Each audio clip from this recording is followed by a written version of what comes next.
Yeah, I just want to tell uh, the watchers, people watching, a little bit about what happened to me um, on July 1st, 2007. Prior to that time, I had been living what I thought was a good life, good for me, at least good times. Um, I had a good job, good money. Um, I had a good wife. She was attractive. I thought I was attractive. And we had a nice little home. And, but I did drink alcohol. Um, when I took, when I quit drinking alcohol, even then it was because I was taking drugs. Just prescription, well, I shouldn't say just, but prescription medications that I had gotten from the doctor, and then some I had gotten online, um, presumably through a doctor. But back then it was easy to get a prescription online through the company that was selling you the drugs. They were just, well, I shouldn't say they were just, they were opiate painkillers. Um, I did have a condition at the time, osteoarthritis in a hip, which was later corrected with surgery, but that wasn't why I was taking the pills, especially so many as I was. And I thought I wasn't hurting anybody. I had taken worse drugs. Um, Never taken any needle, well, except for steroids, never took any needles. That's another thing. I had my body perfect as far as and I was a hard person to please, so if I were to say it was perfect, it was perfect. Um, but that's just a symptom of a sexual deviancy, I think, a preoccupation with the physical, with the sexual, with the body. Um, and all those things were going on at one time. And they all came to a head on the night before July 1st, which would have been June 30th. And I, uh, on June 30th, I remember that was a Saturday, June 30th, 2007, that was a Saturday. I had woke up. Um, the doctor had given me, I think, 40 pills and said, this is your last bottle. You should have been off these by now because it was post-surgery, 6 weeks post-surgery, minimally invasive hip surgery. And minimally invasive, it heals pretty fast. Although to me, it was still brand new. 6 weeks, major surgery. Um, so I had woke up. I had already in one day gone through about 2 days, gone through, I don't know how many of the pills, most of them. I had only maybe 20 of them left. And I was so constipated. That's what that medication does to you. And I had given the bottle to my wife for the first time, admitted, and said to her, please take these and hide them from me. And I started crying, and she comforted me and hugged me, and that I guess was the first step in the right direction. And I she went to the store after that, and since she was at the store, I took that as an opportunity to go into the refrigerator where behind the drawer I hid a hormone which you need to keep refrigerated, IGF. Bodybuilders would know what that is. And as I was injecting it into the muscle, I remember getting for the first time, a sensation of like a sinister force laughing. And I didn't know at that time what it was, and I thought maybe it could just be me. And that was around that time when that wrestler had killed his family and committed suicide, and shortly thereafter there was a raid on all these homemade steroid houses in the USA. Anybody in the fitness world would have an idea what I'm talking about. So I remember thinking that maybe when they're shutting these things down, it's because these drugs can make you deranged. Because I thought I was deranged when I felt that sensation of a sinister force laughing at me when I injected this IGF-1, a hormone, a peptide, whatever they call them. That's what they call them, peptides. Um, so fast forward into the night, I remember I had been giving my wife a hard time about her drinking, but she was, very hard worker, good earner, and successful manager, etc., whatever. Well, this should have nothing to do with her. I'll edit this out. Um, I, uh, I late into the night, we were watching. I remember it was the Apollo movie with Tom Hanks or whoever else is in that, and I remember I couldn't finish watching the end of it, and I went to bed. It was close to the 4th of July because it was right before. This would have been the last day of June, and so you have fireworks going off. The dog gets very upset, um, and so I had to close the windows. And so these are things that I recall, and I remember being in bed, and my wife was watching the end of that movie, and listening to the ending. It seemed like that re-entry, whatever it was, I didn't watch it, but it seemed like the longest ending of any movie I'd ever heard, and maybe that was just because of my condition at the time, because I had told my wife, take these pills away from me and only give me 3 a day. And obviously, when your body's used to so much more, there's a physical effect, an uncomfortable feeling. So later, my wife finally came into bed, and I couldn't sleep. I could not sleep, and I got up and I went into our spare bedroom, a guest bedroom. We don't have many guests, but a spare bedroom. And at that time, my mind started to just spiral out of control. I shouldn't say out of control. It was out of control. I could not control my mind, and these thoughts gripped me, and I was not in control of these thoughts. These thoughts were coming at me, and they wouldn't stop, and I couldn't make them stop, and they were thought after thought after thought after thought of all of my past failures, near misses, um, you know, being embarrassments, humiliations, being tripped, 1 yard before the goal line, in life, in the goal line of life when you're trying to reach a goal. And even before that time, there were times when I suspected, are there demons that are undermining me on purpose? And a lot of the tactics they always use is to try to get you to take drugs, which at that time I just thought, whatever it might be, whether could be anything, just something seemingly benign, uh, liquid GBL or something that was legal back in 2000, could be a painkiller, could be really anything. Um,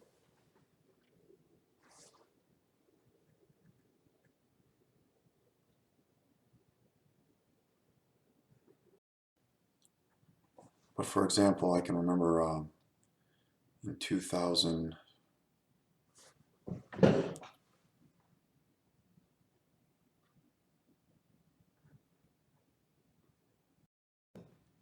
but for example, I can remember in 2006, 2005 actually, training for amateur boxing tournament, and something would always make me not do it. And a lot of, for example, that time I was taking tramadol, which I thought was harmless, and I think maybe I started taking the other pills. I did. I started taking the hydrocodone again, and I never competed. And that was the last year I was eligible at my age. Um, so at that time, I remember thinking, you know, it seems like there's some invisible force working against me. Um, and then I had a friend. He was a pretty successful guy, older guy.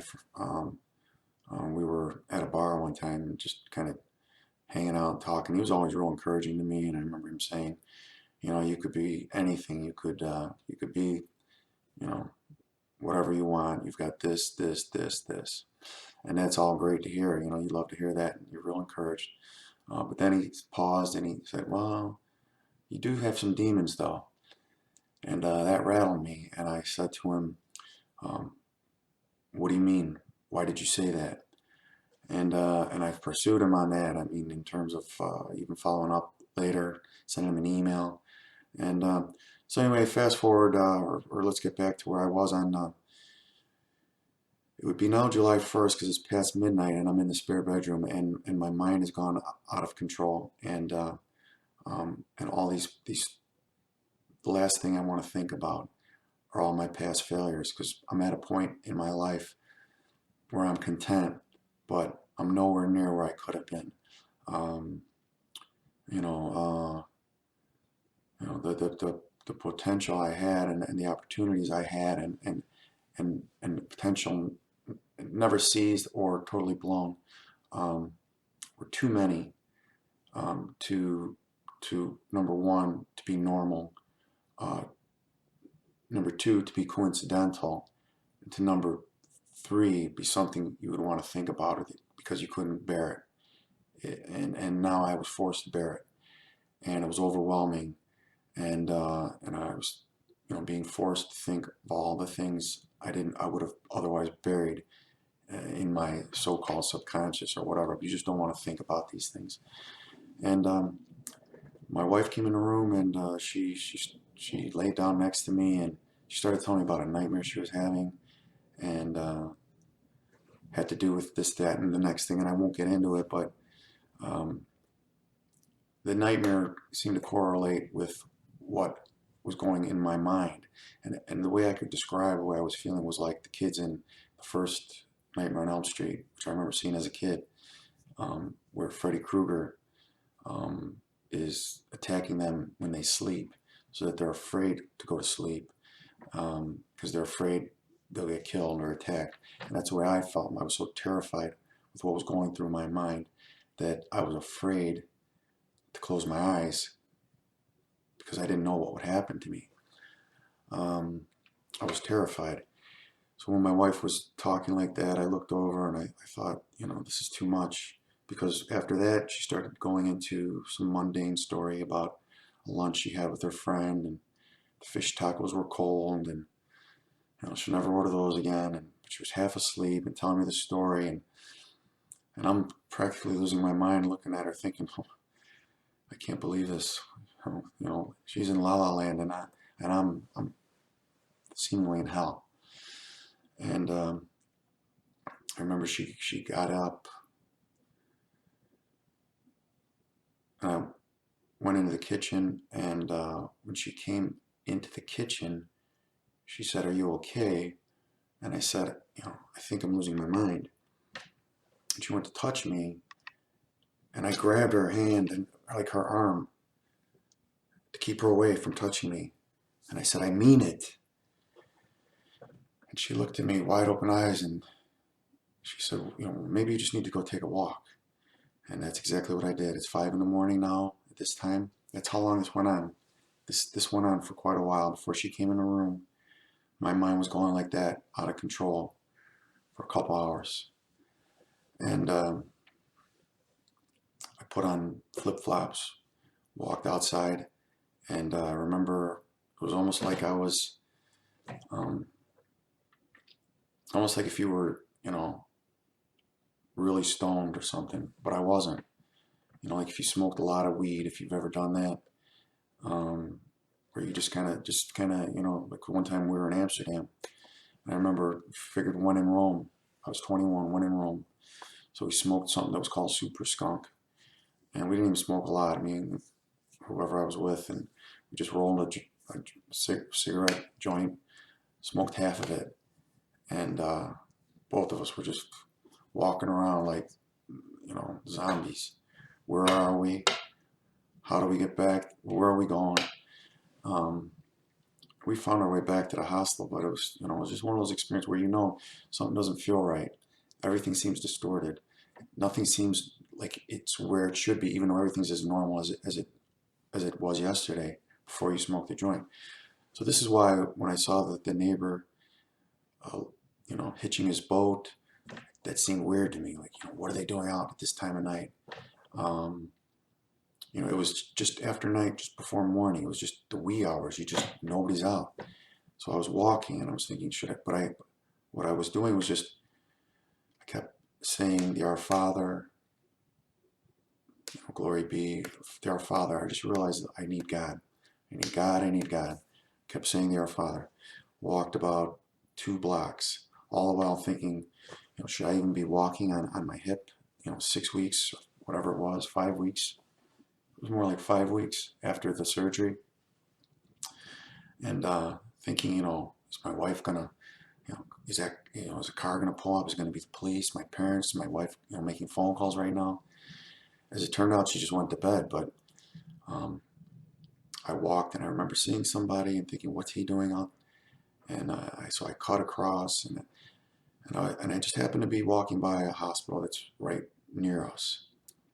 And I remember thinking, should I go in the ER? And I looked over and thought, should I walk over into the ER? And I remember I thought to myself, no, I need Jesus. And I kept praying, and kept walking. As it turned out, I walked on a mile and a half because I measured it later because it was such a significant night in my life. And as I was walking back near the house, there just happens to be a church right by the house too, on a different street, on a perpendicular street, as opposed to the hospital on a parallel street. Basically, what I did was walk a big mile and a half rectangle around the neighborhood. And as I was praying, I felt the evil presence. I was saying to Jesus, please, you know, um, forgive me and my wife for our sins. And I don't know why I was saying that, for my sins against God and man. And I thought, why am I saying that? Because I didn't think I sinned against man, but I had. Or maybe I thought I did. I don't remember whether I didn't think I sinned against God, which obviously I had. And I I made it back to the church. I was doing the Our Father, or the sign of the cross, which is what I knew from being a Catholic, being raised as a Catholic, being taught as a Catholic, and I was doing it almost as an incantation to ward off the evil that I felt inside of me. I was praying to God, please rid me of the evil that I've let inside of me as a result of my sin. And I had no basis to think in those terms at that time. Although I know now, from having read the Bible since, that that is pretty much right on. I was saying to Jesus, please let me back into your fold from which I had strayed. And when I finally got near the house, I saw the church, the steeple, and I looked up to the steeple, and I saw the cross, and I saw that as a sign of power, and I began asking God to, you know, um, exorcise the demons, to get this evil out of me, because I felt that there was evil inside of me for the first time, where I knew there was evil inside of me. And when I finally made it back to the house, as I was just opening the door, that's when finally my mind felt as though, okay, I'm getting my mind back now. I can feel now I'm regaining control. I'm actually starting to get a little closer to relief. And as I walked in the door, of course the 2 dogs were there to meet me. I kicked off my flip-flops, and I remember going straight to the back door, letting the dogs out into the yard. But as I did that, I said to myself, I've seen hell. I've seen insanity. I think what I said was, I've seen insanity. I've seen hell. And I don't know that there's any difference between the two, and I don't think that there is at this time. Now, what I know, if you fast forward 7.5 years, we're in 2015, and I remember I went, deliberately poured a glass of water, and I remember, to me, it seemed symbolic that the amount of water I poured, and then I went into a tray of ice cubes, 7 ice cubes, 7, significant, poured them all in when the water had already been poured, filled right up to the base of a very tall glass, maybe 20-ounce glass, to where it should have poured over almost. It was that high where you could almost look at the edge and see there was a little bit of water just over, but not enough to make it drip. So that seemed significant. And I ran the water also and poured it over my head to baptize myself. I did that about 2 or 3 times. And when I was done, I walked towards the bedroom, water dripping down my neck. I took a towel to put it around my neck so that it wouldn't drip any further than the towel. And I believe at that time,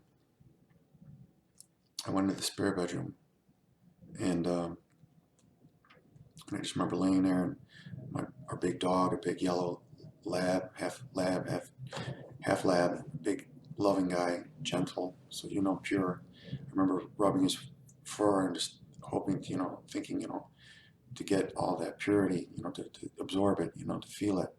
And looking out the window, it was a beautiful night. I mean, you can imagine July 1st. If it's not too hot, it's nice, especially in the middle of the night when the sun's not up.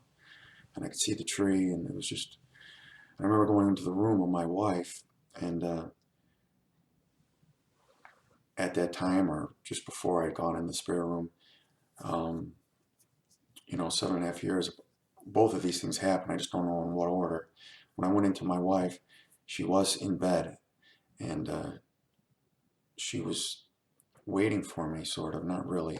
I got into bed, and all these things, though, were still going through my mind. I could still feel the presence, the evil, and it was like we were in a haunted house, but she was acting like we weren't, because I was experiencing it, she wasn't.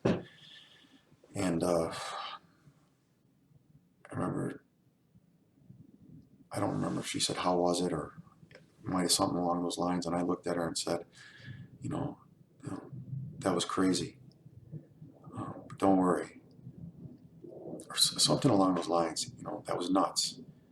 And why would somebody who just went for a walk in the neighborhoods come back and say that was nuts?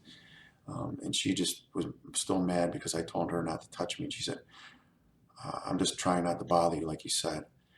So fast forward, well, here's that night. Now you got July 1st, 2007.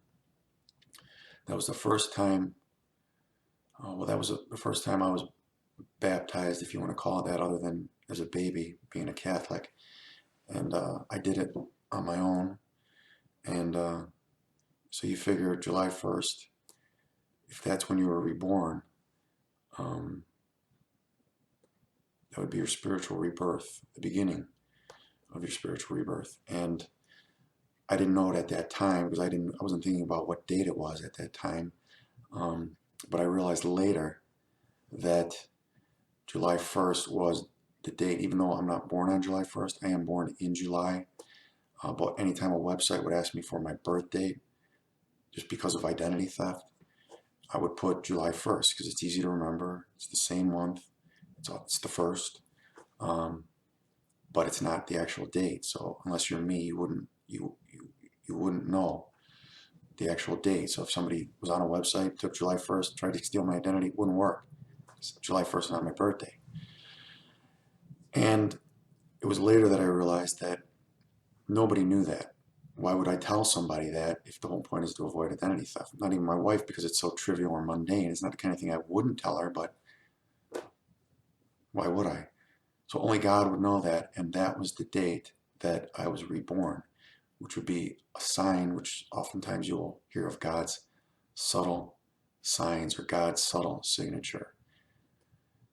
So that he knows, so that you know he's working. And that was July 1st. So I know that the night that I was spiritually reborn and baptized myself was also, not coincidentally, the date that I always put as my fictitious birth date, which only God would know. Later that night,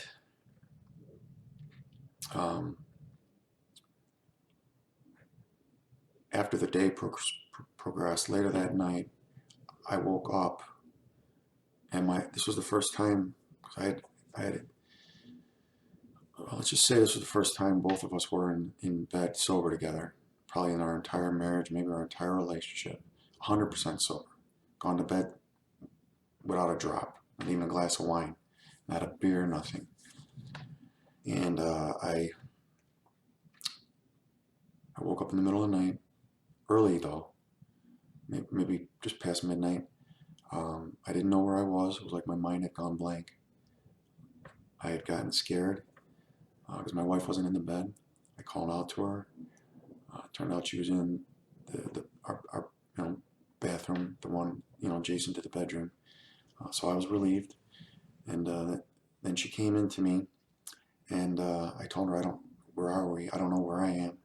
And she wouldn't tell me where I was, but she kept soothing me. I remember she would put her hand on, my hand was on my chest, and she would put her hand there and rub it, which was very soothing, but she wouldn't tell me where I was. And my mind kept thinking and thinking, and I didn't know what city I was in, and I was in my own home. And I kept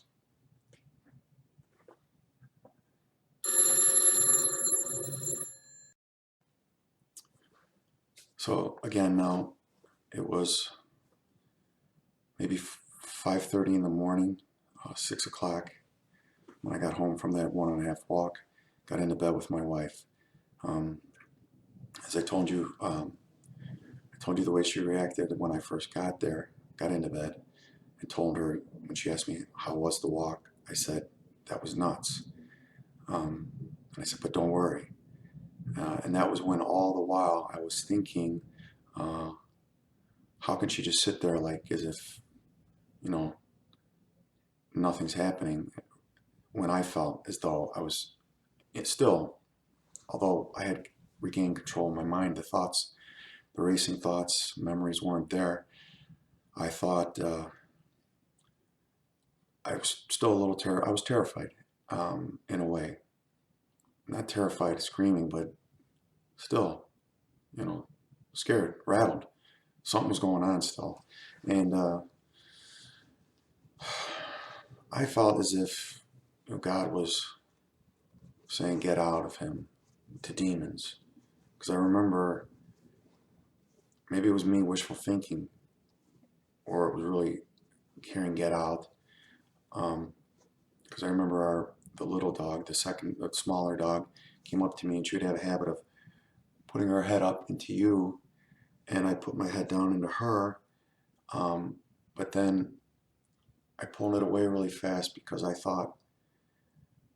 remembered the story, a vague story from the Bible about demons going into animals, which later I know is the herd of pigs, and the pigs, ran into the sea, and I was afraid these demons would run into my dog, and I wouldn't have that.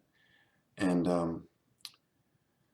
so anyway, I got to the point where I was able to fall asleep and slept maybe an hour or two, I don't know. And first thing when I woke up was grab the keys. It was a rental because I just banged up my brand new truck, and I had a rental. Ran to church, the only church I knew, which was a Catholic church, and I ran to the closest one, which really wasn't the one. I really didn't go to church at this point. I only went to church when I had to, when I was a kid, and in grammar school. So, but all I knew was a Catholic church. So I ran to the closest Catholic church, and well, these demons must still be inside of me, because I remember sitting in there, and I went to the soonest one was 10:30 a.m. and it was packed, and I remember sitting in there, and there was a baby that kept crying, and it was still so crying to such an extent that I remember thinking, doesn't anyone have the presence of mind to tell those people to take that baby out of here? And so I was in a very agitated state, and I remember that the priest was in the middle with his microphone, or talking, or maybe it was a collar mic, whatever, but he was going on about Elijah and the chariot in the air, and I remember thinking at that time, I don't want to hear some Jewish history. What is this? And because that's what the Old Testament to me was, Jewish history, just totally irrelevant, and I couldn't take it anymore. It was enough. I had enough presence of mind to keep myself from yelling out, shouting out, acting out, but I did abruptly stand up and walked out of there. And I got out of there, and I went to the next nearest church, which was the church I grew up at, and another Catholic church, and they had a 11 o'clock mass. So I got there early for that one, and I knelt, and it was peaceful, and it was relatively empty, especially in the back where I was. And I prayed, and I prayed, and I prayed. And so anyway, I sat through the mass, and as the mass was going, there were readings, of course. And the one reading which I remember, which resonated, was from the book of Galatians.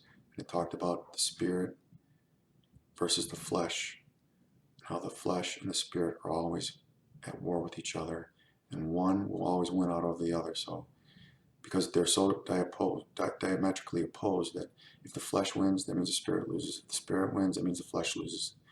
They both can't win. And it said, the end of the verse is, therefore you cannot do what you want. And I interpreted that to mean you can't do what you want. You can't drink alcohol just because you want. You can't take drugs just because you want. You can't, do whatever you want just because you want. And that made 100% sense to me. I was thinking sex, because in the same way, alcohol, drugs, sex, same thing. You can't just do it because you want to do it. And that made sense to me. And that was the first time I'd heard that something in church really made sense to me. And so I went home, and at home, doesn't matter. The day proceeded, night came, went to bed, woke up in the middle of the night, not in the middle of the night, after falling asleep, maybe 1 o'clock. And my wife was not in the bed, and I got scared. And I called out to her, and she called back. She was in the bathroom adjoining the bedroom, and I was relieved. And then she came in. She came into bed. I asked her, I told her I don't know where I am. And I didn't.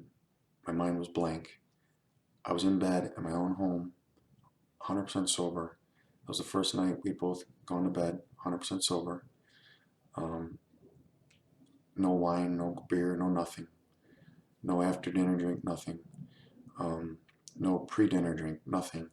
First time in our marriage, probably first time in 5 years of knowing each other.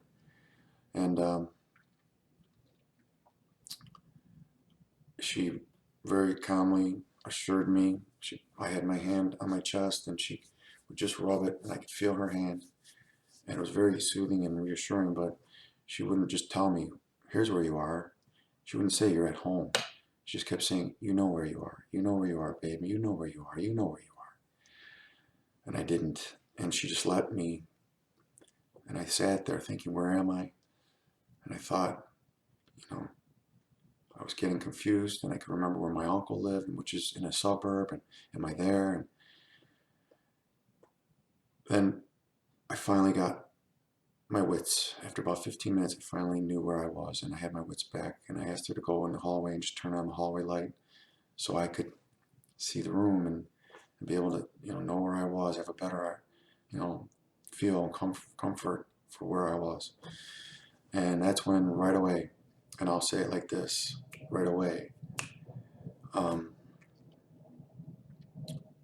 something came over me, a feeling that I've never had of 100%, like, I don't want to call it ecstasy because that has a negative um, connotation, like ecstasy, like a drug, or ecstasy, sexual ecstasy, that kind of thing. It wasn't like that. I don't want to say euphoria because euphoria has, again, another drug connotation. It was the best feeling in the world. And I knew at that moment that Jesus Christ really was the Son of God. I knew that and I said to my wife, Jesus Christ really is the Son of God. He really is the Messiah. And I remember thinking to myself, why would I use that word Messiah? To me, that sounds like a Jewish word. We wouldn't call him the Messiah, we would call him the Son of God. That's Old Testament. And so I I proceeded to say Jesus is the Son of God. Um, he really rose from the dead because I knew it.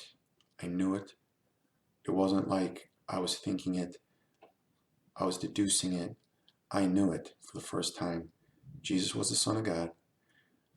He really rose from the dead. The devil was real, and the devil is the one who tempts us to drink alcohol, take drugs, because he wants us to be unproductive so that we'll go to hell like where he's going. And I said that's why the devil is so afraid of Jesus, because Jesus knows the devil like the back of his hand. And I remember saying that, um, we just want what we want, which is pleasure. Like a bunch of the term I used was, we're like a bunch of little retards who just want to do whatever we want. We want pleasure, and therefore we kill Jesus.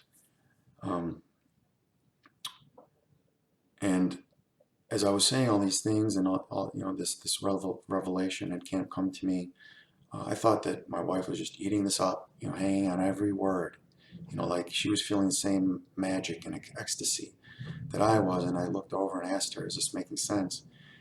And she said, frustrated, "I just need to go to work in the morning." And I remember saying, "Well, why don't you take some time off? I'll go to work," because I was self-employed. I had my own business at that time with a partner and employees, and I could skip or go in late or do whatever I wanted. I didn't have to be there when she, 9 to 5 or whatever it was. And I remember saying, I have to keep my hands to the plow. And I remember saying, we never knew how drunk. One of the things that I missed as I was saying all this, before I asked her if do you realize, what I'm saying, was that drunkenness is a sin. I knew it right then. And that we didn't know that because we were never taught that. I'm Irish, she's Polish.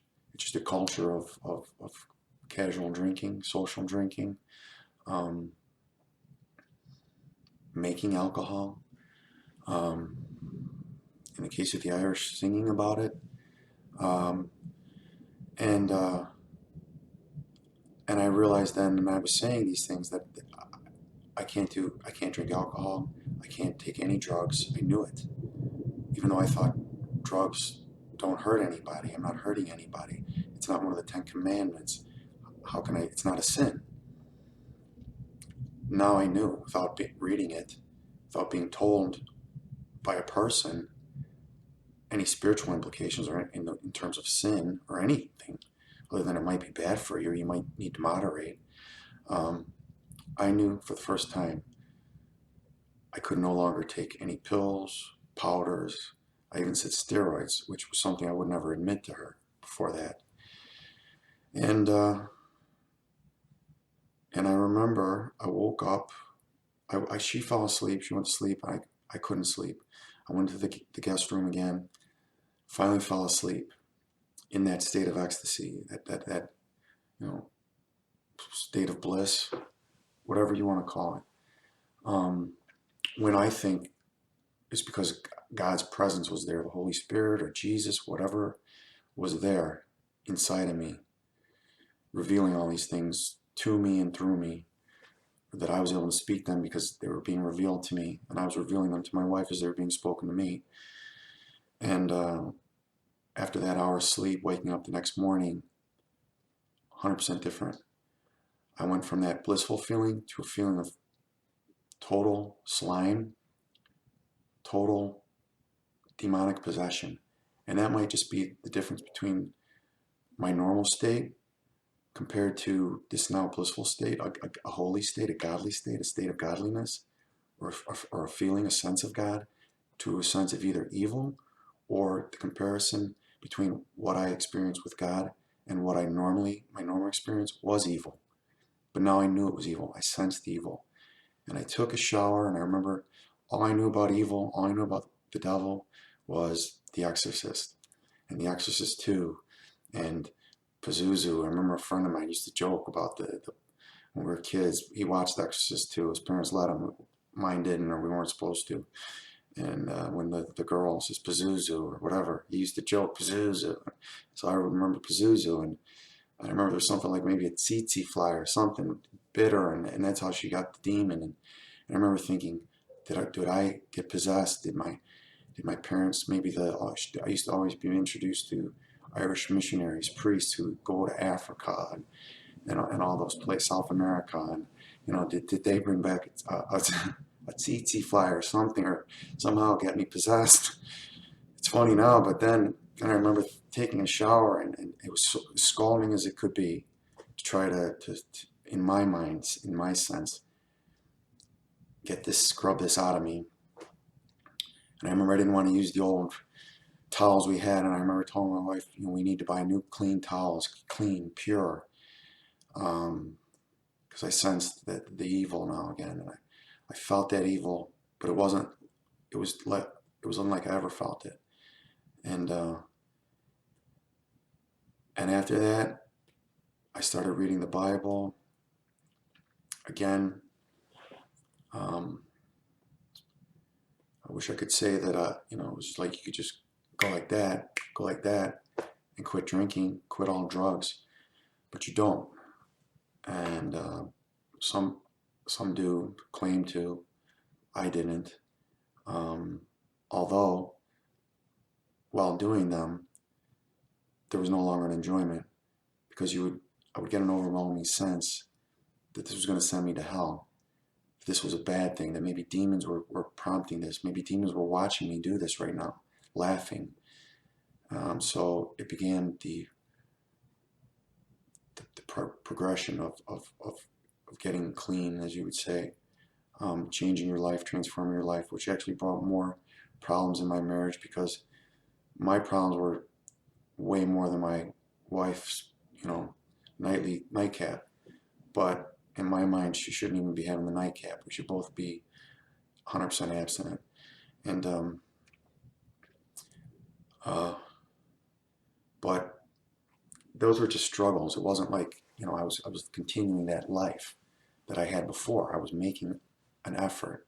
It just didn't happen overnight. However, what I did start doing was reading the Bible, and since I had that ability to stay home from time, or that ability to stay home and take time, I would read the Bible, but I would read it for hours, and I wouldn't even go to work. And I started wondering, what's my partner going to do? Then I realized he's going to steal the company, which happened. Although I let him, in a way, I didn't put up much of a struggle. I didn't have the strength, and that began a long process. But the important takeaway for this video is, on July 1st, 2007, I was reborn because I baptized myself, and I knew for the first time that I was a sinner, and that I had evil inside of me, and that I needed to return to Christ. But it wasn't until the following evening when I woke up, and I not only thought about Christ, I knew in my heart that Christ was the Son of God. And I've heard this spoken before, like when Jews for Jesus, there are Jews for Jesus, they talk about a lifting of a veil. It's as if you can finally see something that was always in front of you, except you had this veil in front of you, because now you see it and you know it's there. It was always there, but that's why you know for 100% certainty. It's not like you're thinking it out, rationalizing it, trying to logically determine Jesus is the Son of God. You just know, and it's a feeling, and it's something I'll never forget. It's 100% certainty, 100% clarity. I know my hand is in front of my face. I know it. I know Jesus Christ is the Son of God. And that was the first time this happened. And that's what changed my life. And that's what got me started. Started on a road of struggle, not a road of perfection. But there's no struggle when you think sex, drugs are okay. That it's okay, even if the sex is with your wife, or if it's in your mind on your porno screen, or whatever you're doing, whatever you're watching. It can be in your room by yourself. Your world of sexual immorality can be online porn and masturbation. It can be whatever, or it can be just sexual immorality with your partner, or with somebody who's not your spouse. It can be whatever. It's getting worse and worse, as we can see.